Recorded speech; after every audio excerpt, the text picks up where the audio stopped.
میں اپنے فکر کا خلاصہ آج آپ کی خدمت میں پیش کروں گا، وہ میرا اس سلسلہ اجتماعات کے اعتبار سے الوداعی تحفہ ہوگا۔ اب میں آغاز کر رہا ہوں۔ پہلی بات، اس سبب میں 3 باتیں مجھے کہنی ہیں۔ سب سے پہلی بات یہ کہ زندگی کی سب سے بڑی حقیقت موت ہے۔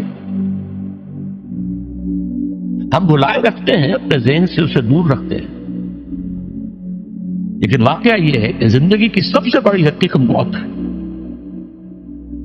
خدا کے منکر پیدا ہوئے ہیں، لیکن موت کا انکار کرنے والا بھی کوئی پیدا نہیں ہوا۔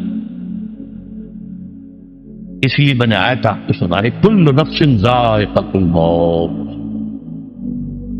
ہر سی نفس کو موت کا مزہ چکھنا ہے، ہر جاندار کو موت کا مزہ چکھنا ہے۔ ثم الینا ترجعون، پھر ہماری طرف لوٹا دیے جاؤ۔ تو زندگی کی سب سے اہم حقیقت موت، اور موت کے بعد رجوع اللہ، آخرت، یہ سب سے بڑی حقیقت ہے۔ ایک حقیقت سب مانتے ہیں، سب جانتے ہیں، دوسری حقیقت کے اوپر پردہ پڑا۔ میں نے اس اعتبار سے نوٹ کیا، یہ الفاظ قرآن میں 3 مرتبہ ہے، کل نفس ذائقۃ الموت، ہر جاندار کو موت کا مزہ چکھنا ہے۔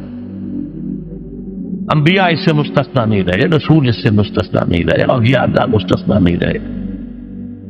وقتی طور پر استثناء حضرت عیسیٰ کا ہے کہ ابھی وہ زندہ ہے، لیکن عیسیٰ یاتی علیہ الموت، حضور نے فرمایا عیسیٰ تبھی موت آئے گی جب دوبارہ آئیں گے، زمین پہنچیں گے، پھر اس کے بعد اوپر موت وارد ہوگی، ان کی نماز جنازہ پڑھی جائے گی، انہیں دفن کیا جائے گا وضو سے پہلے، شادی بھی کریں گے، اولاد بھی ہوگی۔ باقی تو یہ ہے کہ کل نفس ذائقۃ الموت، سب کو موت کا مزہ چکھنا ہے۔ عیسیٰ بھی بالآخر اس سے مستثنا نہیں رہے، بلکہ قرآن میں ایک جگہ کہا گیا ہے فَإِن مِتَّ فَهُمُ الْخَالِدُونَ، کیا ہے نبی، اگر آپ کا انتقال ہو گیا تو یہ کیا ہمیشہ رہیں گے؟ کون ہے دنیا میں جو ہمیشہ رہے؟ انتقال تو ہونا، آپ کا بھی ہونا ہے۔ اِنَّكَ مَيِّتٌ وَإِنَّهُمْ لَمَيِّتُونَ، یہ تو مختصر ترین الفاظ تھے۔ اس سے آگے بڑھیے، سورہ انبیاء میں فرمایا كُلُّ نَفْسٍ ذَائِقَةُ الْمَوْتِ وَنَبْلُوكُمْ بِالشَّرِّ وَالْخَيْرِ فِتْنَةً وَإِلَيْنَا تُرْجَعُونَ، ہر جاندار کو موت کا مزہ چکھنا ہے، اور اس سے پہلے پہلے ہم تمہیں آزماتے رہیں گے، خیر کے ذریعے بھی، بھلائی دے کر، صحت دے کر، دولت دے کر، اولاد دے کر، شہرت دے کر، اور برائی کے ذریعے سے بھی، تنگدستی دے کر، بے عزتی دے کر، اہانت دے کر، ذلت دے کر، وَإِلَيْنَا تُرْجَعُونَ، اور پھر ہماری طرف لوٹائے جاؤ گے۔ یہ وہ دوسری حقیقت جو میں نے کہا کہ جس پر پردہ پڑا ہوا ہے، بہت بڑا پردہ۔ لوگ یہی سمجھتے ہیں کہ یہی دنیا کی زندگی ہے۔ قرآن کہتا ہے ان الدار الآخرۃ لہی الحیوان لو کانوا یعلمون، یہ تو آخرت پر یہ زندگی ہے جو اصل زندگی ہے، کاش کہ انہیں معلوم نہ تھا۔ اس سے بھی زیادہ تفصیل سے یہ آل عمران میں آئی ہے، کل نفس ذائقۃ الموت وانما توفون اجورکم یوم القیامہ، ہر جاندار کو موت کا مزہ چکھنا ہے، اور پھر تمہیں پورا تمہارا اجر اور بدلہ دے دیا جائے گا قیامت کے دن۔ فمن زحزح عن النار وادخل الجنة فقد فاز، جو کوئی آگ سے بچا لیا گیا اور جنت میں داخل کر دیا گیا وہ تو کامیاب۔ اللہم ربنا اجعلنا منہم، اللہم ربنا اجعلنا منہم، اللہم ربنا اجعلنا منہم۔ وما الحیات الدنیا الا متاع الغرور، اور دنیا کی زندگی تو سوائے دھوکے کے سامان کا کچھ نہیں۔ دھوکہ کس معنی میں؟ یہ تمہیں اصل زندگی سے غافل کر دیتی ہے۔ تم کہیں سفر پر جا رہے تھے، تمہارا کہیں گھر تھا، تمہیں واپس آنا تھا، تم راستے ہی میں کسی دلچسپی میں ایسے مگن ہوئے کہ گھر بار سب بھول گئے۔ یہ تو تمہارا عارضی سا سفر تھا، تم نے اسی کو اپنی منزل بنا لیا، اپنا ٹھکانہ بنا لیا، تو دھوکہ دیا اس نے تمہیں۔ ویسے دنیا کی زندگی دھوکہ نہیں ہے، بڑی حقیقت ہے، اس لیے کہ حضور نے فرمایا انما الدنیا مزرعۃ الآخرہ، یہ دنیا آخرت کی کھیتی ہے، یہاں بو گے تو وہاں کاٹو گے، یہاں کچھ کمائی کرو گے تو وہاں اس کا بدلہ ملے گا۔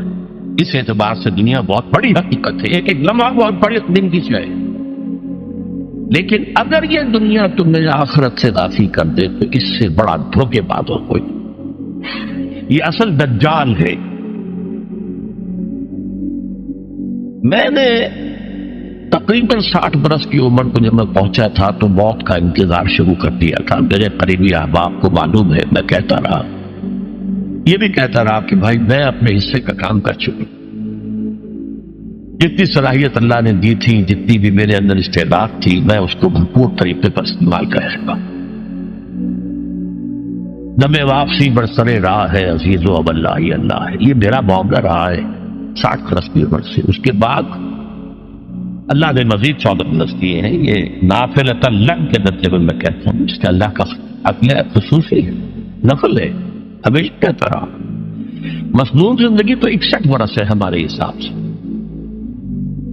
علامہ اقبال کے بارے میں سنا ہے کہ رویا کرتے تھے کہ میری عمر حضور کی عمر سے زیادہ کم ہے، وہ 6 مہینے کم ہی رہی ہے حضور کی عمر سے۔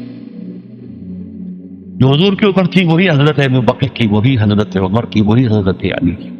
ہاں، حضرت عثمان 82 برس کی عمر ہے ماشاءاللہ۔ تو یہاں کے مجددین میں سے وہی عمر حضرت شیخ احمد سرندی کی، وہی شاہ ولی اللہ دہلوی کی۔ ہاں، شیخ عبدالحق محدث دہلوی رحمۃ اللہ علیہ 82 برس کی عمر۔ لیکن یہ میں کہا کرتا تھا مصنون عمر تو 61 برس ہے، جسے ہم 63 کہتے ہیں وہ اصل میں ہمارے حساب سے 61 بنتا۔ وہ 63 قمری ہے، جو 9 دن کم ہے قمری سال جو ہے وہ شمسی سال سے۔ بہرحال میں اس وقت سے منتظر تھا، لیکن جو بھی وقت اللہ نے دیا ہے اللہ کا شکر ہے، وہ مفید کاموں میں لگا ہے۔ ان میں خاص طور پر میں سمجھتا ہوں کہ اللہ کا مجھ پر سب سے بڑا احسان، اور مجھے پر نہیں، بہت بڑے پیمانے پر لوگوں پر جو احسان ہوا ہے، وہ میرا 1998 کا دورہ ترجمہ قرآن ہے جو کراچی میں ہوا تھا۔ 1998 کے مارچ میں میرا بڑا آپریشن ہوا، دونوں گھٹنے تبدیل کیے گئے، لیکن 98 کے آخر میں، حالانکہ میں چل نہیں سکتا تھا، کراچی میں مسجد جو ہے اونچی ہے، دوسری منزل پر ہے، تو خاص ریمپ بنایا گیا جس کے ذریعے میں ویل چیئر پر مجھے لے جایا جاتا تھا۔ میں وہ کر گیا۔ اس طرز کی گزشتہ چند سالوں سے پوری دنیا میں جو گونج ہوئی ہے اللہ کے فضل و کرم سے، اللہ کا کوئی حکمت خداوندی اس کے ساتھ وابستہ ہے۔ اس میں میرے کسی کام کو دخل نہیں ہے، میری کسی کوشش کو دخل نہیں ہے۔ میں نے تو جو درس میں دیتا آ رہا تھا سن 85 سے دورہ ترجمہ قرآن، البتہ یہ کہ ہے، یہ بات ضرور ہے کہ میں نے محسوس کیا تھا کہ سن 98 کے اس درس میں دورہ ترجمہ قرآن سے مجھے خصوصی انشراح حاصل۔ میری ساری گفتگو کا حاصل کیا ہے؟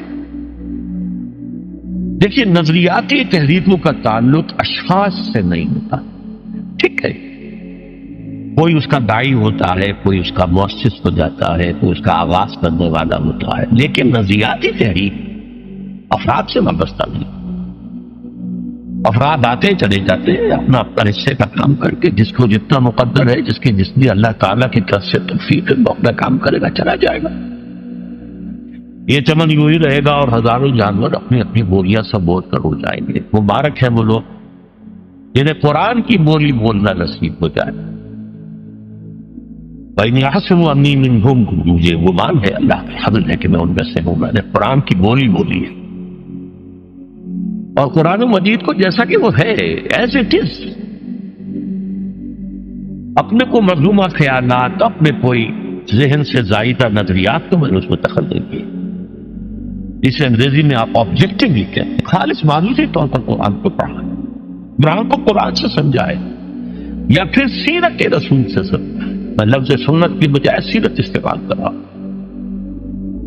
قرآن مجسم حضور تھے صلی اللہ علیہ وسلم، اور حضور کی سیرت اور حیات جو ہے وہ قرآن مجید کی اصل تفسیر ہے۔ یہ حقیقت بھی بہت کم لوگوں کے لیے ہے۔ وہ احادیث کا نام تو لیتے ہیں، احادیث بھی ہیں، سیرت میں تو احادیث ہی سے میں ملتی ہے، لیکن میں خاص طور پر سنت یا حدیث کی بجائے سیرت کر سکتا۔